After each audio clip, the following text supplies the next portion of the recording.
Hi, I'm in Southwark, in London.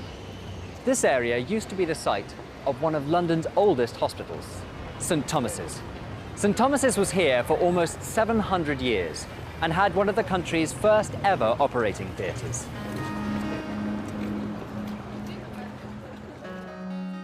Have you ever had an operation? If you have, it was probably in an operating theatre like this. These modern theatres are clean, spacious, and bright. As you can see, they are full of high-tech equipment. And they are designed to make surgery as clean and as safe as possible. They usually have an adjustable metal operating table in the center of the room. Above the table, there are several large fluorescent lights, which allow surgeons to see everything. At the head of the table, there's an anesthetic machine, and around the room there are various monitors, measuring heart rate, blood pressure, and blood oxygen levels. But what about old operating theatres? What were they like? Well, that's why I've come here. You see, St Thomas's old operating theatre used to be in the attic of this church.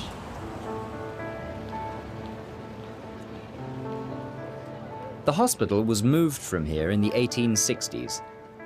But when a historian decided to investigate the church's old attic, he found a large abandoned room containing some old-fashioned surgical equipment. Today, this room is part of the Old Operating Theatre Museum. The museum has been teaching visitors about the history of surgery for over 50 years. The first question many people ask when they come here is, why is it called an operating theatre? Well, the answer is simple. As you can see, medical students used to stand here and watch the surgery, like an audience watching a play in a theatre. During operations, the room was always cramped and crowded, and the bigger and bloodier the operation, the bigger the audience.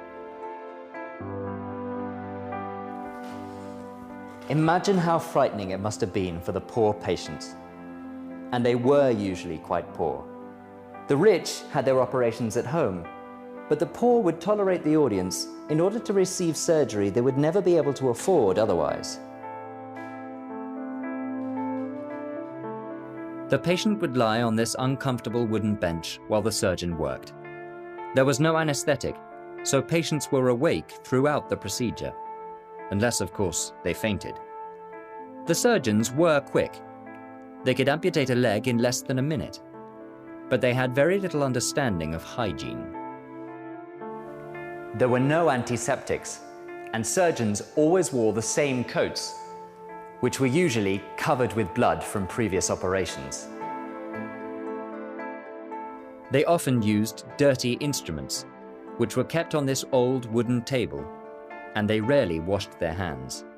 Below the operating table, there was a wooden box filled with sawdust or wood shavings. This collected the blood from each operation.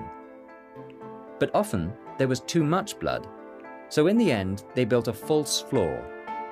The blood could be washed away and collected in the space between the new floor and the original floor. In such unhygienic conditions, it isn't surprising that patients often died during surgery. After the patient's death, their bones and organs were kept for further study.